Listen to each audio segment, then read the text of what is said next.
parar de descontar, Tá para mim certo. tá bom. É? Só de parar já resolve, né?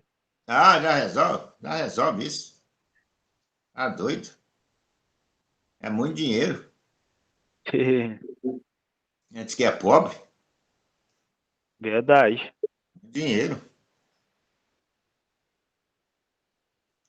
Dá para pagar a prestação de um carro novo. É, tá doido. Aí eu vou começar aqui então. A gente está no capítulo 10 aqui de 1 Coríntios. Vamos lá. Essa seção do capítulo 10 e é a continuação sobre a evolução da consciência e o respeito aos involuídos abordado no capítulo anterior. O capítulo anterior ele já estava tratando sobre isso, a evolução da nossa consciência, e ao passo que a gente vai evoluir na nossa consciência, a gente tem que ter respeito com o pessoal que não está evoluindo a consciência. Estava tratando já dessa questão de alimento aí, para a gente não fazer, não comer alimento na frente deles, que vai fazer eles cair em engano, achar que pode e, e não pode porque na consciência deles ainda eles têm dúvida se pode ou não pode. A gente pode, porque a gente está com a consciência, a gente que eu digo quem tem esclarecimento, está com a consciência sabendo já que não tem nada contaminado pelo Criador. Aí tem uma parte que ele fala que tudo é lícito, mas nem tudo edifica. Aí tá, então aí continua aqui esse tema da evolução da consciência aqui no capítulo 10. Agora Paulo vai fazer um paralelo entre o que era na primeira Bíblia sobre o povo de Israel no deserto e como deve ser agora na segunda Bíblia, iniciando um contexto de dois capítulos muito mal interpretados e usados equivocadamente para ceia e eucaristias judaicas ou paganismo, ou paganizadas. Paulo continua. Fraternidade de Corinto. Vocês não podem se esquecer de que todos os pais de Israel de uma nuvem, estiveram debaixo da nuvem e atravessaram o mar. Aí está falando aqui da travessia lá do mar, quando Moisés fez para atravessar no mar, e aquela nuvem que guiava eles lá no deserto. Foi através de Moisés que todos eles foram batizados na nuvem e no mar físico. Então eles passaram pelo mar físico e ficaram debaixo da nuvem, ou sendo guiados pela nuvem, que representa o espiritual hoje. Então aquela nuvem e aquela água daquele mar lá estava representando o espírito que está sobre a gente hoje e o espírito que a gente está mergulhado nele hoje, que é o Espírito Santo.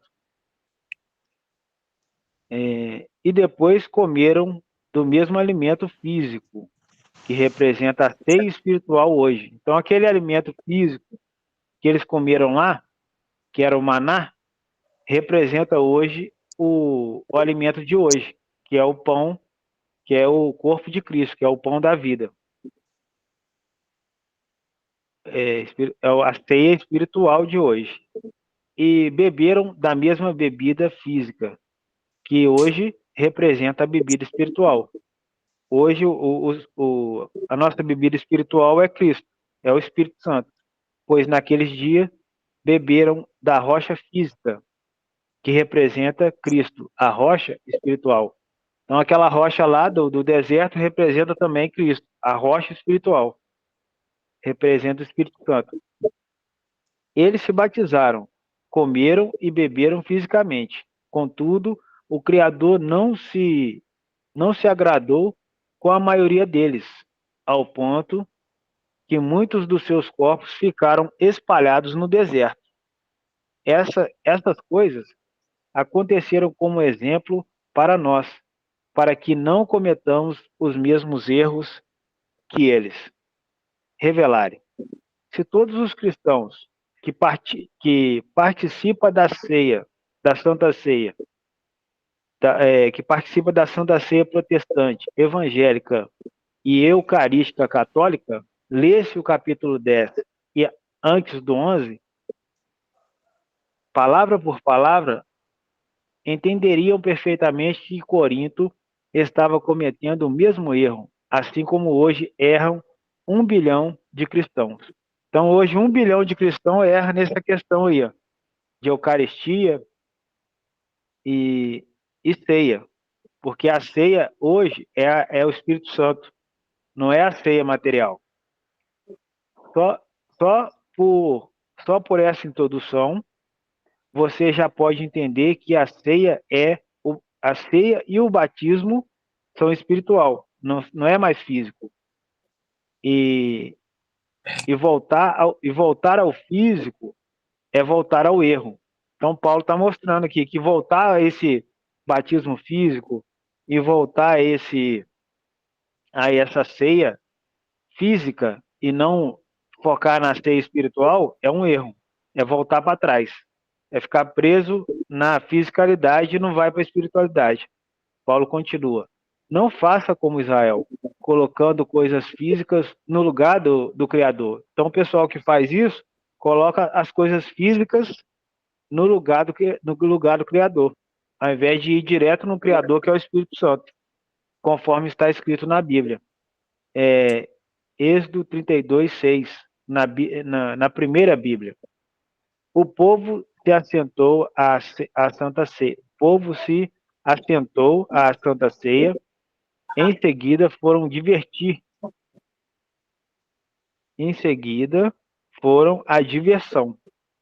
Não sejam imorais, como foram alguns dos judeus israelitas, pois como consequência disso, num só dia morreram 23 mil.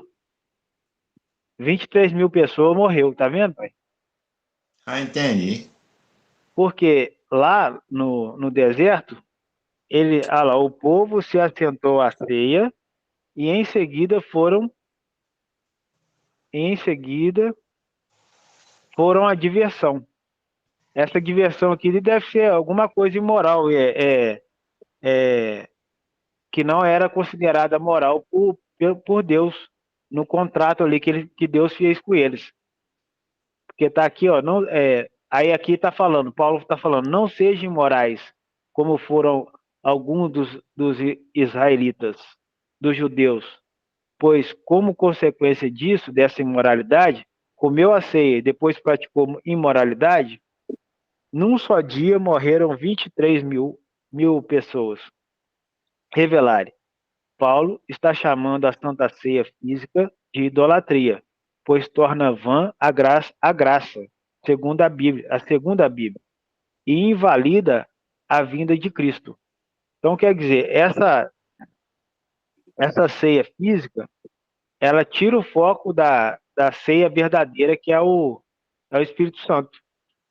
E para Paulo aqui, ela invalida o Espírito Santo, ela invalida a obra que Cristo fez na cruz, de morrer e ressuscitar.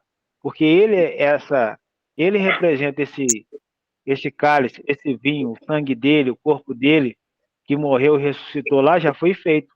Agora ele está em espírito e a carne que ele usa para compartilhar, o pão que ele usa para compartilhar, são as pessoas da igreja.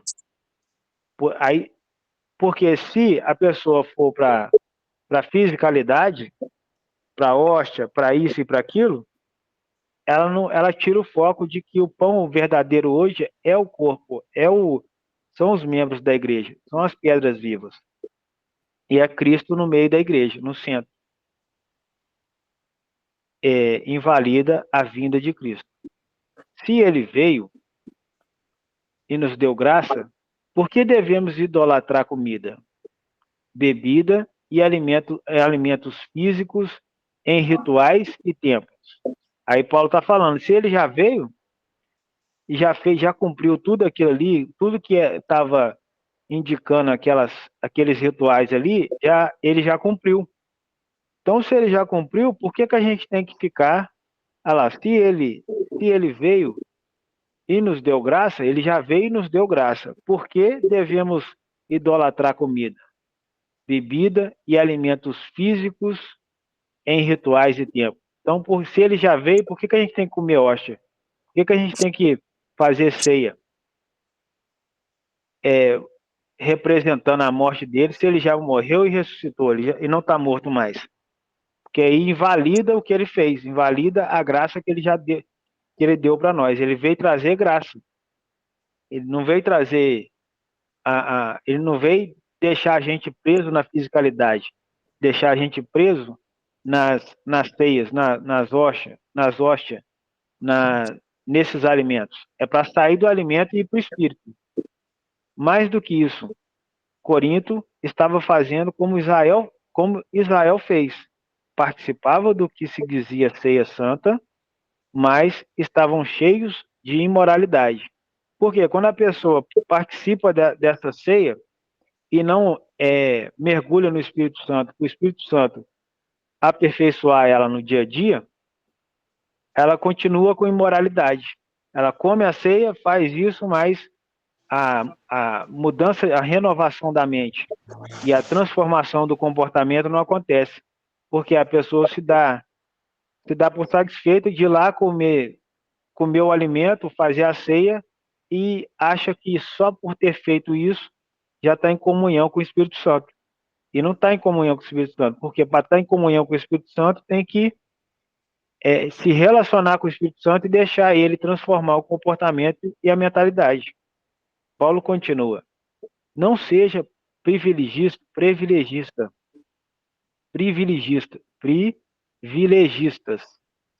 querendo que o Senhor supra as suas necessidades diárias, pois muitos judeus fizeram isso e foram mortos por serpentes. Revelare.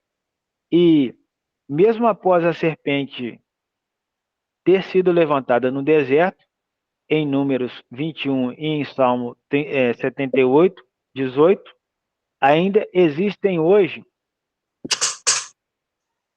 ainda existem hoje, ainda insistem hoje em voltar ao privilégio de um Deus material que poupa os seus filhos. Então aí está falando aqui que a maioria hoje quer privilégio, que é um Deus que poupa só a si e não a todos. A teologia a teologia costuma inverter isso, dizendo que os judeus duvidaram da privacidade, duvidaram da providência divina, mas isso não é verdade. Eles criam, porém eram rebeldes, justamente por serem mal acostumados, privilegistas e místicos. Paulo continua. E, ao saberem que o Criador não privilegia, não sejam murmuradores, pois muitos judeus que se queixaram foram mortos pelo anjo destruidor, o espírito maligno enviado, os espíritos malignos enviados pelo Criador para punir os maus. Revelare. Na sua Bíblia, você encontra aqui anjo destruidor, mas no livro de Sabedoria de Salomão 2:24, bem como em toda a Bíblia, o destruidor é o mal. Aqui, mais uma prova da dualidade. O Criador enviando o destruidor para punir o mal. Ô pai, você lembra o que é dualidade? Hein? O senhor lembra o que é dualidade? Deixa eu ver se eu lembro aqui. Espera aí.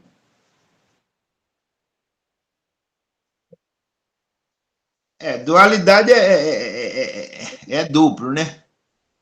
Eu tô, Aham, eu tô, é o bem e o mal? isso. O bem e o mal. O bem e o mal, o negativo, positivo, cara ou coroa. Isso Ah, é dualidade. É a polaridade. É o polo contrário. Porque Deus, ele é dual. Ele tem o lado do bem dele e o lado do mal dele. Positivo e negativo. Positivo e negativo. Ele tem a bênção e tem a maldição. Aí tá falando aqui, ó, esse Deus destruidor, aqui mais uma prova da dualidade.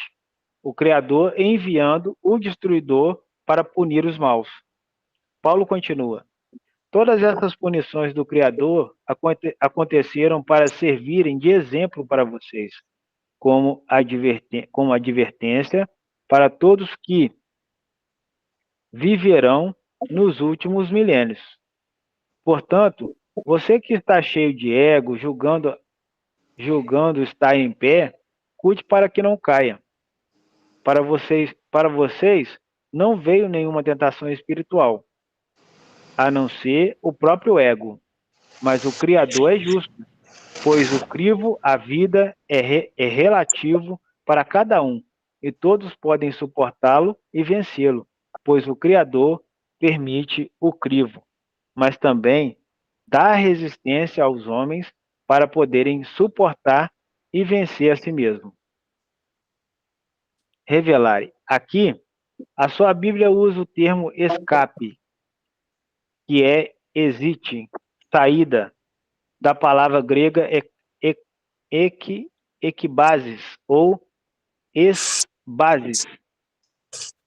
Esse versículo é usado misticamente, sendo o original dele plenamente orgânico, ensinando-nos que temos o crivo da dualidade, a tentação do ego, da sextra, mas também o Criador nos deu a resistência da dextra, capaz de nos fazer vencer a nós mesmos.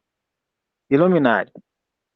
Agora, é preciso conhecer bem cada palavra para não interpretar errado a partir daqui, pois Paulo vai continuar o assunto iniciado no capítulo 8, permitindo aos evoluídos que continuem, sim, a comunhão com os pagãos em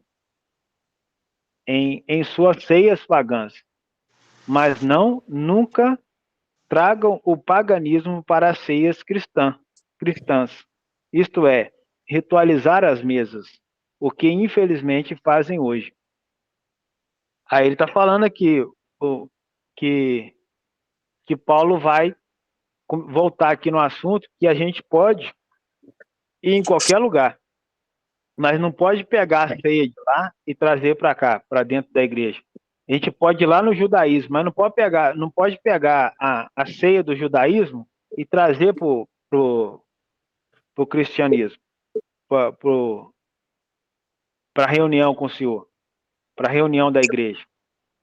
Paulo continua. Por isso, meus amados irmãos, fráteres e sós, fuja disso e não permita que nada físico esteja acima do Criador. Estou falando com os sábios. Julguem vocês mesmos o que estou dizendo. Na Páscoa judaica, ele está falando da Páscoa judaica. O delta, que quer dizer terceiro cálice, é conhecido como cálice da bênção. E o pão servido na festa judaica da Páscoa representa a nossa participação espiritual no corpo de Cristo. Então, lá na Páscoa, os alimentos que eles usam na Páscoa são esses aqui, ó, o cálice da bênção, que deve ser vinho, né? Que representa o sangue de Cristo. Hoje é o sangue de Cristo. O Cristo já morreu, ressuscitou, o sangue dele já foi derramado e o sangue dele representa o Espírito dele para nós, hoje, pois ele representa o sangue de Cristo. E o pão servido na festa, lá no judaísmo, na festa da Páscoa, lá no judaísmo, representa a nossa participação espiritual no corpo. Então, aquele pão lá representa hoje para a gente a participação espiritual no corpo de Cristo. Então, tem gente que deixa de entender que a gente que hoje é participação espiritual no corpo de Cristo para ficar fazendo ceia, partindo o pão, sendo que o pão já está partido, que é o Espírito Santo no nosso corpo sendo partido por todos nós. E, e proporcionando a gente essa participação no corpo de Cristo, que é o pão. Só existe um pão. E nós, que somos muitos, somos também um só corpo, pois todos participamos deste corpo espiritual. Então aqui é Paulo falando lá para o pessoal de Corinto, como é que funciona essa questão aí de ceia. Revelar. Na Páscoa judaica, aí voltou lá no judaísmo, um cálice é levantado e abençoado, como fez Jesus por 3 vezes em cada uma das 3 Páscoas que ele ministrou. Então Jesus, ele ministrou 3 Páscoas. Ele fez, mas depois os apóstolos não fizeram. Vejam que o cristianismo realmente é uma extensão do judaísmo, pois até hoje não entendem isso. Paulo continua. Aí, lá em Corinto, eles começaram a fazer isso. Paulo continua. Na primeira Bíblia, o povo de Israel comia das oferendas e participava. Os que comem dos sacrifícios não participam do Criador Espírito. Aí Paulo está ensinando eles, o pessoal lá de Corinto. Na primeira Bíblia, no Antigo Testamento, o povo de Israel comia das oferendas e participava. Eles comiam e participavam. Os que comem dos sacrifícios não participam do Criador Espírito. Ele está fazendo essa pergunta para eles. Agora, de fato, como já ensinei a vocês, no 1 Coríntios 8, os deuses e os sacrifícios deles não são nada para nós. Então, quer dizer, aí Paulo está ensinando eles, para nós que tem o conhecimento, esses deuses e esses sacrifícios que são feitos para esses deuses não são nada para nós. Porém, quando os pagãos fazem oferendas, fazem-nas ao espírito dos deuses e não ao espírito do Criador. Então faz para os espíritos, para outros deuses, não faz para o espírito do Criador, o Espírito Santo. Portanto, não quero que vocês tenham comunhão com a ceia espiritual do Senhor, a ceia espiritual do Senhor e com os espíritos venerados pelos pagãos. Eles estavam indo lá no lugar lá e comendo e fazendo adoração para os espíritos pagãos. Vocês não podem beber do cálice espiritual do Senhor e do cálice dos espíritos deuses, assim como não podem participar de ceias espirituais do Senhor e da ceia espiritual dos deuses. Revelare. Vê, embora em 1 Coríntios 8, Paulo houvesse dito para nós, evoluídos, que fôssemos às festas pagãs quando formos convidados, não devemos ser cristãos, ter comunhão espiritual com Cristo. Ter comunhão espiritual com Cristo, ao mesmo tempo que participamos de festas pagãs. Isto é,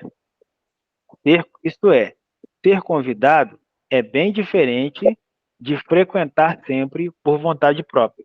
Então, Paulo aqui está falando para o pessoal que ia lá por vontade própria e participava e comia, sabendo que aquilo ali era oferecido aos deuses, que não é o Espírito Santo. Aí, mas se convidar a gente e a gente quiser ir, não tem nada a ver. Porque foi convite. A gente não frequenta lá de recorrente. Então, dessa forma, pode ir lá, pode comer, mas se falar, isso aqui foi oferecido, a gente tem que negar comer, porque é um meio ali da gente pregar a verdade, que isso aí não é oferecido ao Espírito Santo. Isso aí que vocês estão fazendo é oferecido aos outros deuses. Portanto, eu não vou comer para a consciência de vocês não ser confundida, porque a gente está representando o Espírito Santo. Paulo continua. Se continuarem indo nessas festas pagãs sempre, vão acabar provando a ira do Criador. Vocês acham que, por serem evoluídos, sabem usar a liberdade? Ah, sabe usar a liberdade? Está falando para eles lá. Vocês acham que pode ir direto e vocês são libertos, são evoluídos e sabe usar a liberdade de vocês? Por acaso vocês são mais evoluídos que o próprio Criador? Volto a dizer, tudo é permitido, mas nem tudo me faz bem. Tudo é permitido, mas nem tudo evolui. Ninguém deve ser egoísta e buscar o seu próprio bem, mas vocês devem buscar o bem dos outros.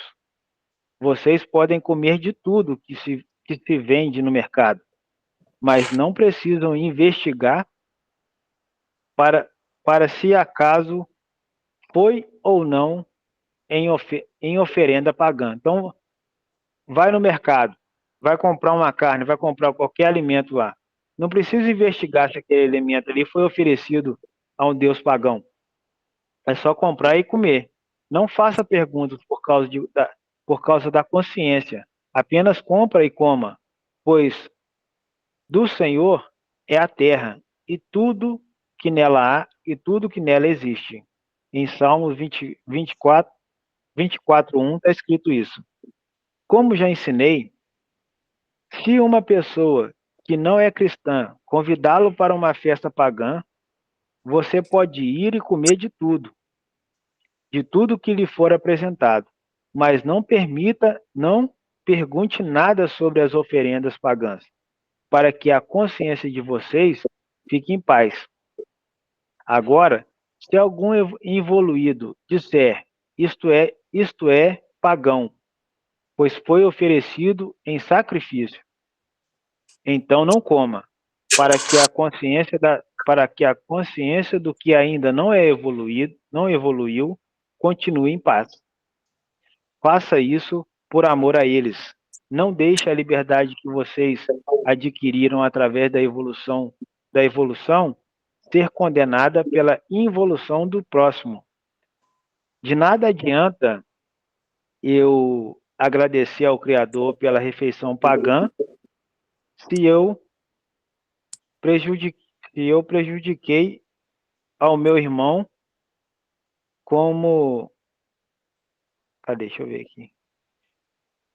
Eu vou voltar. Não adianta, não deixe a liberdade que vocês adquiriram através da evolução de ser condenada pela involução do próximo. Ou seja, não deixa a nossa evolução ser condenada pela involução do próximo, da gente comer e o próximo cair no engano porque viu a gente comendo. De nada adianta eu agradecer ao Criador pela refeição pagã se prejudiquei o meu próximo, se prejudiquei meu próximo com isso. Sendo assim, quando comerem, beberem ou fazerem qualquer outra coisa, façam-nas com amor, pensando no próximo e para a exaltação do Criador. Não ofendam os involuídos. Nem Bíblias, judeus, nem pagãos, nem os convertidos cristãos da igreja do Criador. Não ofendam eles. Eu, Paulo, sempre procuro a unidade, sem ofender ninguém. Nunca procuro meu próprio bem, mas o bem de muitos, a fim de que sejam salvos. Aí a gente terminou aqui, capítulo 10, do versículo 1 ao 33. Alguma dúvida, algum comentário? Muito bem. O que ficou sabendo que não sabia? Cadê aqui? Deixa eu tirar. E aí falou mais, falou mais sobre a hóstia aí, né, meu filho? Vinho, né? Isso. Porque isso aí foi introduzido pelo... Está metendo a lenha, né, Patrícia? Isso aí é Paulo explicando, para o pessoal lá de Corinto. Que o pessoal lá de Corinto, como eles eram, a maioria deles era pagão, eles estavam misturando as coisas, misturando ceia do paganismo com a ceia cristã. E o pessoal que estava ali dentro, que era judeu, estava misturando a ceia do judaísmo, que é Páscoa, que é cálice, que é vinho, com a ceia de Cristo, que hoje a ceia é todo dia. Hoje a ceia é o corpo de Cristo. É a participar no corpo de Cristo. Igual aqui, hoje a gente está ceando. Isso aqui é ceia. A gente está aqui participando do corpo de Cristo. Então a ceia é fazer parte do corpo de Cristo. Não é um alimento físico mais. Foi transferido para o alimento espiritual. Depois que Cristo morreu e ressuscitou, ele fez essa transição. Entendi. Tanto é que, se Paulo está falando ali com o pessoal do Corinto, nas igrejas que Paulo frequentava, ele não deixava acontecer essa questão aí de cálice, de eucaristia, de hóstia. Ele não deixava acontecer nada disso, porque ele sabia que isso aí aconteceu e foi cumprido. Era um símbolo da primeira Bíblia, do Antigo Testamento, que foi cumprido. Agora essa ceia, esse vinho e todo tipo de alimento físico é espiritual entre nós. É o Espírito Santo que está nos alimentando agora. Por isso que Jesus, quando ele foi tentado lá no deserto, ele falou: nem só de pão vive o homem, mas de toda orientação que vem do Espírito Santo. Então, é essa orientação do Espírito Santo que nos alimenta hoje. É essa alimentação do Espírito Santo que é o nosso alimento, a nossa ceia, a nossa Eucaristia, a nossa bebida, a nossa comida. Tanto é que teve uma parte que Jesus falou assim, ó: se vocês não comer do meu corpo e beber do meu sangue, vocês não têm a vida eterna. Vocês não conseguem nascer de novo. E o que é beber? Não é morder a carne de Jesus ali, ou matar Jesus ali e beber o sangue dele ali na hora.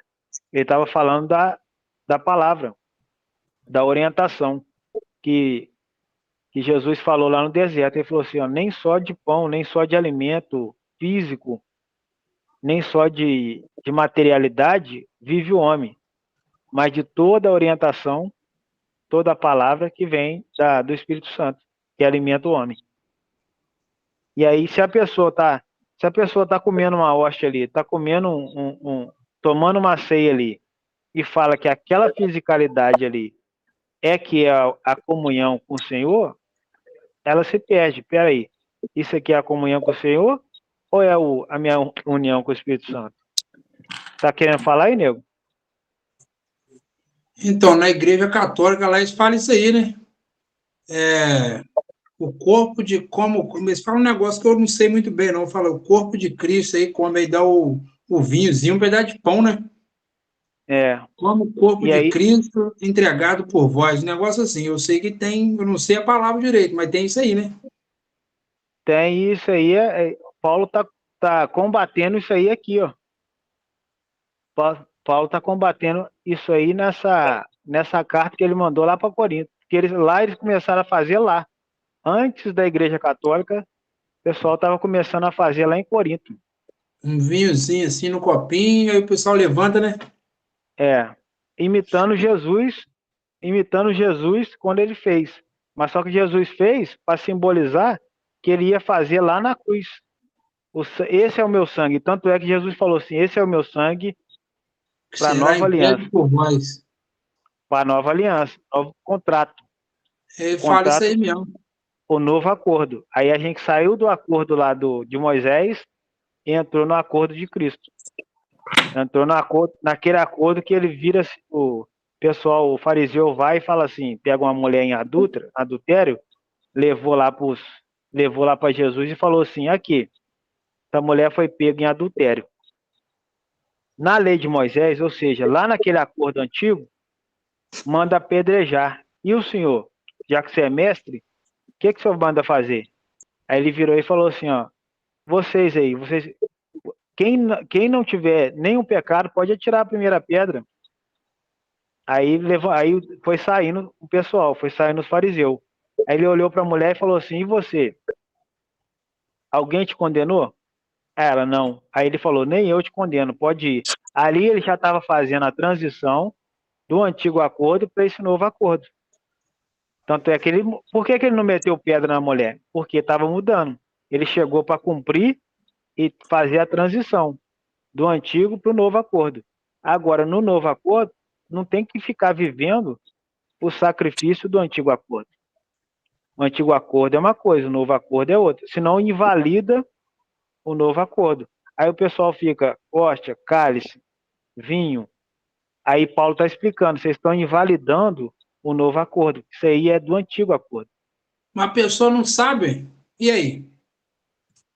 Aí a pessoa não sabe. Aí o que acontece? Sempre Deus colocou gente pregando o evangelho justamente para as pessoas que dizem crer. Os católicos, os evangélicos, até a gente mesmo, que está aqui no X, a gente fala que crê em Jesus. Mas só que se vier alguém pregando uma verdade que a gente não conhece, que está sendo revelada lá da Bíblia, o que a gente tem que fazer? Abre a Bíblia, deixa eu ver o que está falando aí. Quem falou? Paulo falou. Se alguém vier e pregar para a gente desse jeito, a gente tem que abrir a Bíblia e ver. E se tem uma revelação ali, a gente tem que mudar. Só que se você for lá na Igreja Católica hoje e pregar, o padre não deixa nem você ficar lá. Ele vai falar assim, ó, você é herege. Se você insistir, é herege. Aí se você insistir, ele vai falar assim, com quem é católico, ó, não segue esse cara aí não. Não segue esse cara, ele é doido. Aqui a gente faz isso, faz aquilo, faz desse jeito. Eles não vão deixar você pregar nem para padre lá e nem para membro. É porque eu tinha uns 12 anos, eu já ia na igreja. Aí é sempre aquele mesmo, na igreja católica, é sempre aquele mesmo folhetim e a mesma ideia. 30, eu tô com 41, tem mais de 30 anos e a pessoa nem conhece a Bíblia de nada, não, porque eles cantam a música lá, ó. Então, mas lá é programado para não conhecer. Eles não vão. Por quê? O que acontece? O espírito do anticristo, ele não quer que a pessoa saiba da verdade. E como é que ele faz para ocultar a verdade? Ele vai no entendimento. Como que ele fez? Como que ele fez para tentar enganar Jesus no deserto? Ele usou a Bíblia. Ele falou assim: está escrito que se você pular daqui, os anjos te sustentam. Está escrito que você tem o poder para transformar a pedra em pão. Transforma a pedra em pão. Aí está escrito: se você me adorar, tudo aqui eu posso te dar, porque foi entregue para mim. Então eu posso dar a quem eu quiser. Está escrito nisso aí. Aí ele virou e falou assim: também está escrito isso, isso e isso. Então quer dizer, quando ele falou também está escrito, os dois usam a escritura, tanto o espírito de Cristo como o espírito do anticristo vai usar a escritura para tentar confundir o fiel, o homem. Lá no Jardim do Éden, o que eles usaram? Deus usou a palavra dele e a serpente usou a palavra de Deus. A serpente falou: o que ele falou com você? Quer dizer, a palavra dele, qual foi a palavra dele para você? Aí ele falou para não comer, pode comer de todas, só daquela ali que não. Aí ele virou e falou assim: ele não quer que você coma, porque se você comer, você vai ter conhecimento acima dele ou igual ao dele. Ele está escondendo um montão de coisa aí. Por que você não come? Para você saber das coisas que ele sabe. Então, quer dizer, usando qual palavra? A palavra de Deus. Então, o mal usa a palavra de Deus. O lado mal de Deus usa a palavra de Deus. Inverte o negócio tudo, né? Vai vir a distorção. Ele é o rei do engano. É o rei da mentira. É o pai, por isso que é chamado pai da mentira. E ele vai usar a ferramenta que o Espírito Santo usa. Se o Espírito Santo usa a igreja, ele vai usar a igreja. Igual aqui, a gente está aqui. Se a gente deixar, ele vai usar uma distorção aqui vai fazer eu entender errado, vai fazer eu pregar errado por ego. Vamos supor, você me cobra um negócio aí, isso aí tá errado. Aí eu, talvez por ego, eu não queira parecer que eu tô errado, eu falo, não é assim não, é assim assado. Aí o que acontece? Eu te passei um engano, por quê? Na minha consciência ele falou, se você falar que você tá errado, você vai perder membro. Eles não vão confiar em você. Então, e agora? O Sandrinho fez essa pergunta aí. Você vai falar que tá errado ou você vai falar que sabe?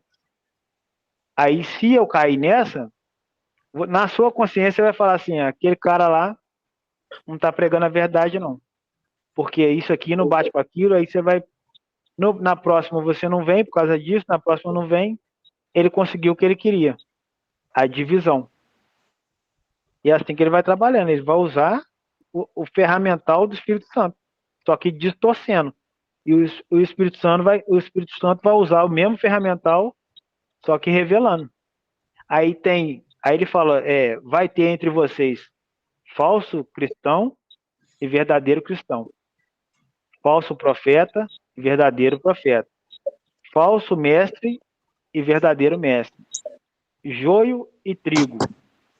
Então tá no meio. Não tem. Aí a pessoa tem que escutar um, escutar o outro, abrir a escritura, escutar um, escutar o outro, abrir a escritura, conversar com o homem, que ele vai revelando quem que é quem e vai te separando na sua cabeça o joio do trigo. Ó, isso aqui, tá vendo? É igual quando eu conversava contigo do Valdomiro. Eu falava contigo, ô Sandrinho, Valdomiro, cara, ó, ele não prega a verdade do jeito que tá nas escrituras, não. Aí você falava, não, que é isso, cara, tudo é Deus, não é. Então vem cá, abre as escrituras. Aí o que acontece? O que ele já tinha feito com você? Bíblia não se discute. Deus é Deus, não ataca a fé do outro. Ele usa essas argumentações para você não sentar comigo ali e eu te mostrar que o que ele está pregando não está de acordo com o que Cristo está pregando.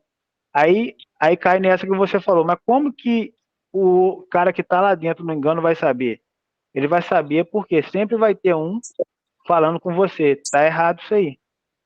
Isso aí funciona assim. Mas aí vai, igual Jesus falou, as minhas ovelhas ouvem minha voz. Se você tiver com a intenção boa, você vai parar e vai ouvir aquele cara. Então me mostra. Deixa eu ver. Deixa eu pegar isso aí e perguntar lá pro Valdomiro. Deixa eu pegar isso e perguntar pro seu padre. Você vai investigar a verdade. Ele de ideia. Hã? Mas ele distorce a ideia, né, na parada, né? Ele distorce.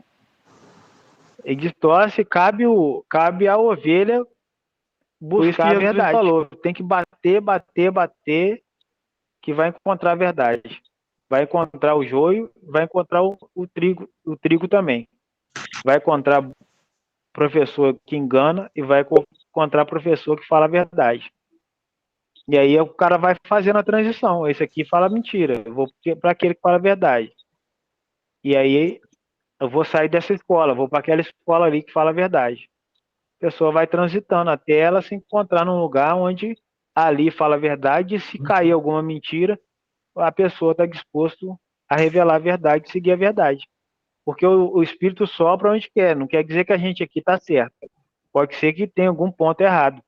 Mas você descobre se a pessoa é do bem ou do mal, ou ela está do bem ou ela está do mal, quando você levanta um assunto e ela entra no assunto. E se ela estiver errada, ela fala, vamos investigar isso aí. Isso aí eu não tenho dúvida sobre isso. Eu vou procurar saber para saber a resposta certa para isso aí. Me ajuda nessa jornada. Vão procurar comigo.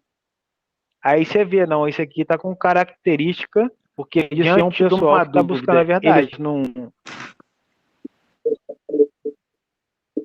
distorceram para parecer que está certo. Eles estão buscando a verdade também. Porque a verdade é uma busca para todo mundo. Não tem um professor que sabe tudo. Tanto é que ele falou, se você for ver mestre mesmo, só chama um de mestre. O único mestre verdadeiro é Jesus. Não tem outro. Os outros tá aprendendo a ser mestre. O Áquil tá aprendendo a ser mestre. o Caio Fábio está aprendendo a ser mestre. Mas só que tem uns que tá com o coração sincero, tem uns que tá com o coração voltado para o engano. Aí é a pessoa que tem que fazer o discernimento. É a ovelha que tem que discernir a voz do Criador.